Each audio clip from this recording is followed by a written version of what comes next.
Hello dear friends, it's so lovely to have you here with me today, and you're very welcome.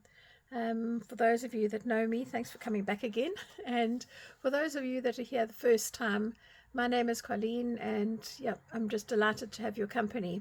We're exploring a little bit of a different thing today.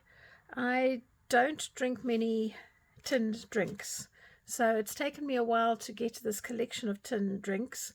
I have prepared them and open them up, and I will link a video in the description box below as to how you actually go about doing that. But today I thought I'd show you how I use my die cuts with these cans to create ephemera. They're rather charming, and you can actually play around with how you actually pick designs, where you place the dies to be able to get the most effective way to do it. So as you can see, there's a whole selection of these cans, and I'm so grateful to the staff that I work with and the trainees at my centre where I work, because they drink fizzy drinks, and if I spot a nice can, I say, please can I have one, and I just wash it and dry it and then prepare it. I normally store all my cut cans in just a Pringle tin like this, so they roll up quite nicely and they go on the inside, and I pop them away and I just leave them. I don't have a lot of space in my craft room, and so I only get to do sort of die cutting of these kind of things once in a while. And I mean, I really mean once in a while, like maybe once every year or two, just because when I do go and have a binge of this, I will do quite a lot of die cuts that will last me for a period of time. So I'm going to clear some of this space, and we'll show you what the next step is. So some of the things that you're going to need to have to get ready for this is optional. Some baking paper. I do find this is very useful. Then you're going to need some masking tape. Now you can use washi tape, but it's got quite a low tack, and this masking tape is slightly stickier. So I find with the metal of the aluminium, it actually holds that down quite nicely. You'll need a pokey tool of some sort to help you get the dies out. I have cut more or less to size a piece of my baking paper to go on my cutting plate. You'll need an embossing machine, so it's quite hard to do this without an embossing machine. I've got a Spellbinders Grand Caliber, which I use. And then you will need a cutting plate, which is quite essential that you have one for working with this metal. And you'll need a base plate, and they're normally labeled, so oopsie, this one will say base plate. Can you see that? Yeah. And then paper. So onto my cutting plate, I'm going to put my baking paper. I find what this does is to help release the cut aluminium from the actual base plate, because sometimes they do tend to stick to the base plate when you're cutting. Then I'm going to open out my can, and I'm going to tape it onto this piece of waxed paper. Unless you have ironed your cans beforehand, which is an option if you feel strongly about getting frustrated with it curling, then you will need to use some masking tape. So I'm just going to catch the corners just to hold this down, and bear in mind this is not stuck to the base plate or the cutting plate, so you will have to just keep your hand on it, but it's just going to hold it still while I'm working. And then I don't normally separate my dies once I get them. So this is a set of dies that comes with little houses. It is a Christmassy kind of scene because it's got Christmas trees, but you could use it separately.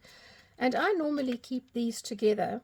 I tend to cut all of them at once, but if occasionally I find that I am using one die more than the other, then I will separate them. So this is just the set as it came. The cutting part is this raised section here. You'll see the other side is actually quite smooth. So I'm going to place this face downwards.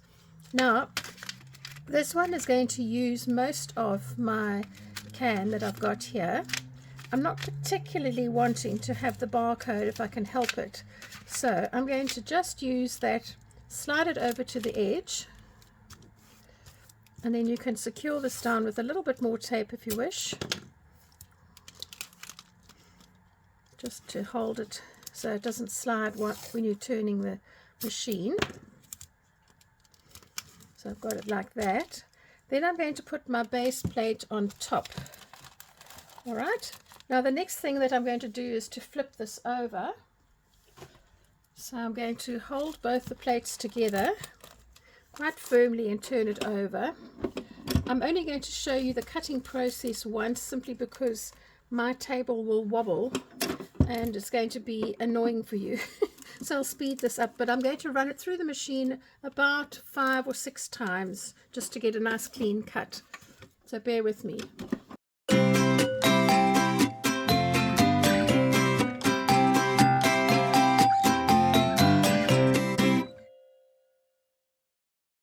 Right, so I'm going to put my base plate facing downwards, my cutting plate, and then I'm going to lift this up, and then we're just going to see how well it's cut. So because it's taped to this greaseproof paper underneath, or the baking paper, you're able to see here whether it's cut through quite nicely or not. It could maybe do with a little bit more here, but it probably will pop out okay. Yeah, so I'm quite happy with that. So I'm now going to show you how to actually take this out of the actual dies.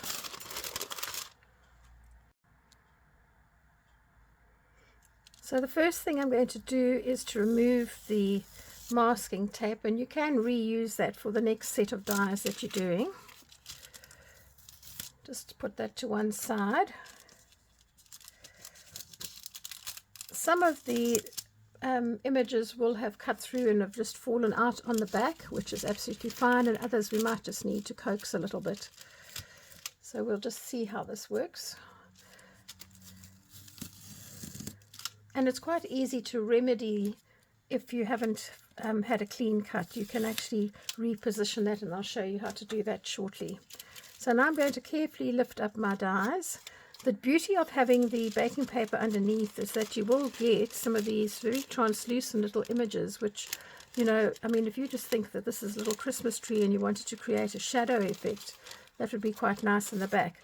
So my first little metal shape, which was the tree, has fallen out. So let me get this onto the top. Look how beautiful that is with the gold. It's such a surprise when they come out, because you kind of have an idea, but you don't have an idea, if you know what I mean, until you actually see them. But they're really nice.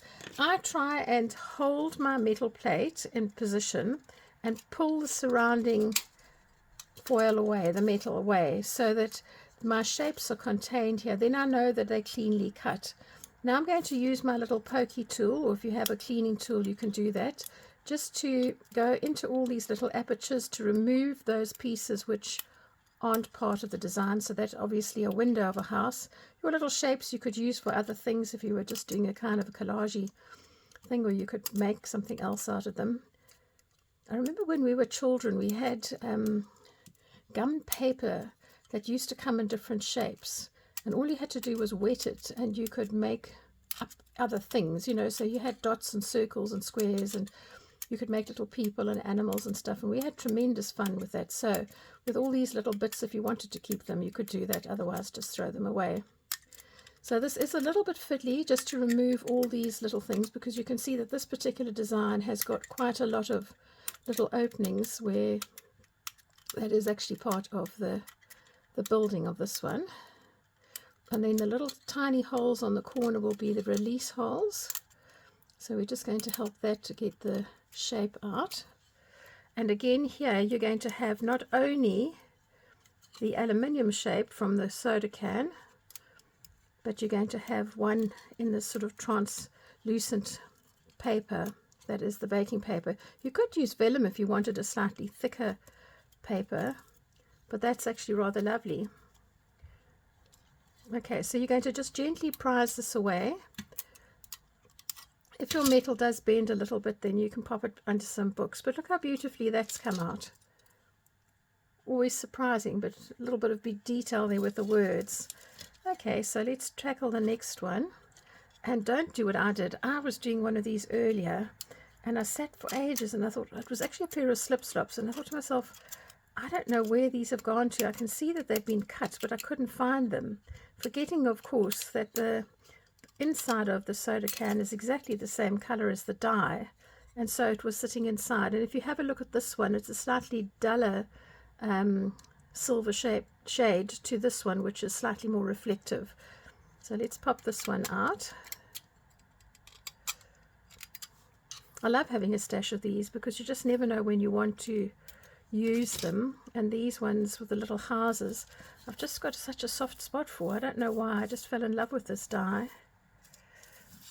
Oh, we've got another tree. Oh, that's quite a contrast, but how pretty are those together. Okay, there's another little building. So you could use these for your junk journals, you could use them for making cards, you could use them as a piece of artwork. You know, if you were doing mixed media, you could use this for dimension. Yeah, that would be quite a nice feature as a focal point on a journal as well. Right, just get all the little bits that need to come away, the windowy parts out. And press these little release buttons, the release holes, and gently try and wiggle this out. There we go. Once you've got one corner, it's usually a lot easier. Let's see what happens here. Lovely, isn't that nice? It almost looks as though there's a tree growing in the side. Right, here's a little bit of picket fencing. I know from having done this with paper, it's not so easy to get these little straight pieces out, but it is seeming with the metal to come away more easily and more cleanly. Just do that while I'm here.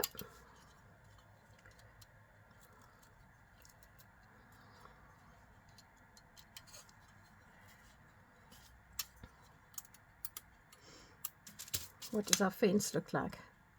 Oh, how joyful. From a distance it would almost be like two little birds sitting on the fence.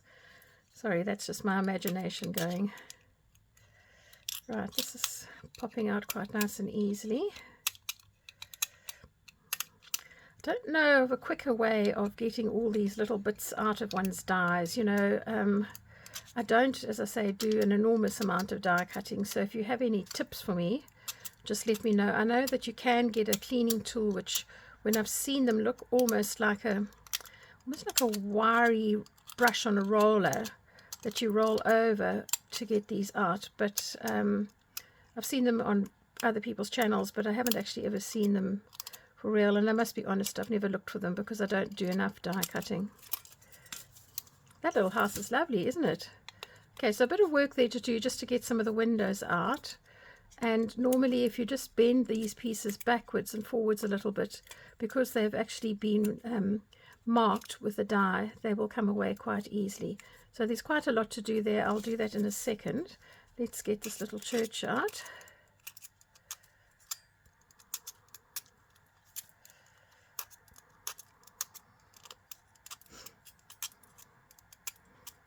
I think it's just such fun playing with the colors of the cans. I had some surgery recently, and I knew I was going to have to be quite careful what I ate because I had my gallbladder taken out. And I'd said to my son, please could he buy me some cans of lemonade, which is not something that I would normally buy. Anyway, he came home with tonic water, and fortunately I don't mind tonic water. So I kept those cans because they're rather lovely. They're nice and silver, which would be great for Christmas. Oh, look at that. So that would be quite fun if you wanted to do some kind of collage with these buildings. Look how nice they are together. Fabulous. Okay, one or two more and then we will carry on.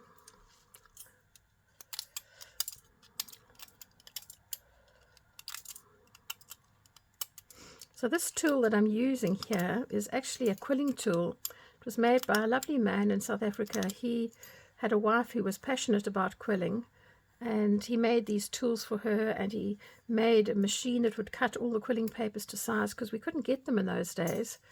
And then she used to sell them to us people who had shops, so they were great. But I'm sure you can get other things. So I've got now on my can here quite a lot of this pink space still left, and I've got other dies as well which are quite small, so I could probably fit in here a little tree if I wanted to separate all my designs, or I could position it over there. But I have got some little shells that I am busy working with, and I might put those on the little ones and just run that through again. But let me first of all just clear all the excess away from here to show you what these look like as they've been cut, because they're rather pretty all together. So we've got that little house. Let me just bring this a bit forward. And then we've got some silhouettes. That's that one. I'm sure the silhouettes you probably won't be able to see as easily, but nevertheless they are here. Then we've got our little fence, the little trees. I think these have come out beautifully.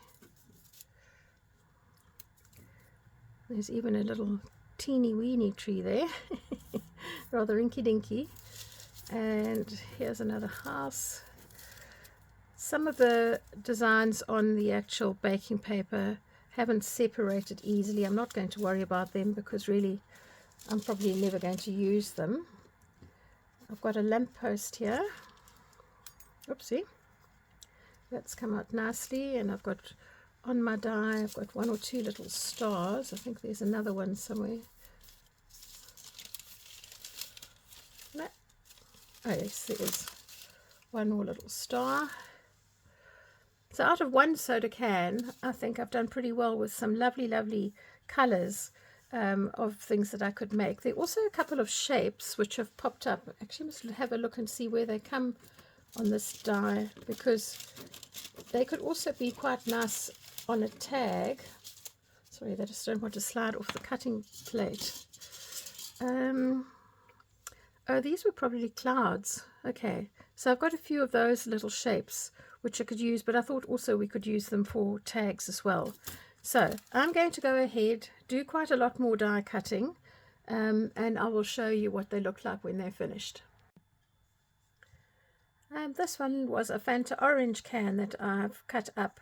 I love the little birds. I think that they're just really so sweet, and I love the way some of the colours have actually come onto the faces, which give them their own personalities. Little pair of flip-flops, little beach hut. This particular die of mine didn't cut very nicely, didn't cut cleanly through, but I could use it on this side so that I have the silver showing through, and maybe use some alcohol inks on there if I wanted to get more detail. Or I could actually take something that would grunge it up a little bit, maybe like a shoe polish, just to get into those little grooves, maybe some gilding wax, and that would pick up some of the detail there. So that wasn't a successful one. This one has the word beach. It has cut through all the way to the side, but I haven't actually popped out the letters yet. I just want to keep it intact until I'm ready to work with it. Some little waves, a surfboard, buckets and spades, a little VW combi microbus, a little seahorse, some little flowers, and some seaweed. And I pretty much used all the can for that, and I'll show you that now. So that's basically what's left of my Fanta orange can.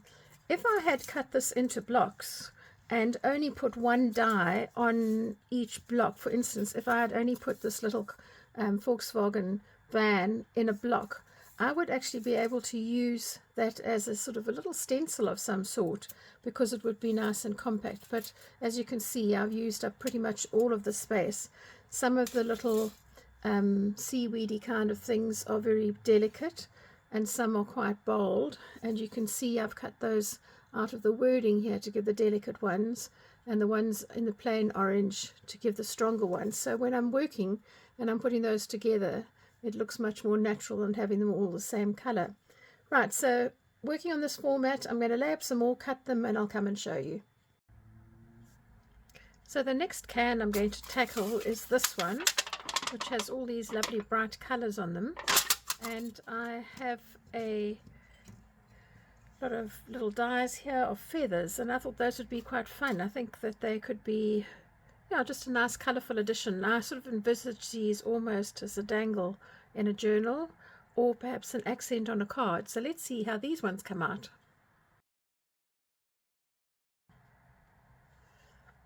Okay, doke. So my next can that I'm going to work with is this blue Monster Energy drink. I like the colors more than anything else, and I'm going to try some of these little birds on here, just because I think they could be rather fun. So let's see how this one turns out. The last one I'm going to do is using these leaves here, and I've got this lovely British apple drink can, and I think that would be quite fun. So we'll see how this one goes. Right, so having finished cutting, sometimes you might find that every now and again you have a little piece of your die cut that hasn't come away so clearly, and I'll just show you what I do to actually work that way through. So you'll see, if you look on the reverse side, that for most of this there is a line around the shape, which means that on the front side, and I don't know how clearly you can see it, there's almost like an embossed line in that piece of aluminium. So I'll just work this way so you can see what I'm doing. I tend to carefully, so you don't cut yourself with the metal, I just carefully bend the metal away from the actual shape. I find if I do this a couple of times, it's a bit like working with a roll of wire, and for just ease's sake you can actually snip through some of the background that you've got here, just so that you have a smaller shape. So, you know, when you've got a piece of wire and you haven't got some pliers, you just bend it backwards and forwards. I prefer to try to do this rather than using a pair of scissors, because the scissors introduce a different cut to the actual line. And 9 times out of 10, this actually works. You might just need your scissors for the odd little bit that's just snagged, just as you would if you were cutting paper. So generally this is what I would do. If the piece of aluminium is slightly larger, then I quite often put the die straight up against it, so I've got a hard surface to press against while I'm wiggling this all around. But you'll see here that there's just a little piece here that's actually snagging. So I have a pair of scissors that I use just for metal things, and I'm going to make use of that just to snip through that gently on that same line, just to release it.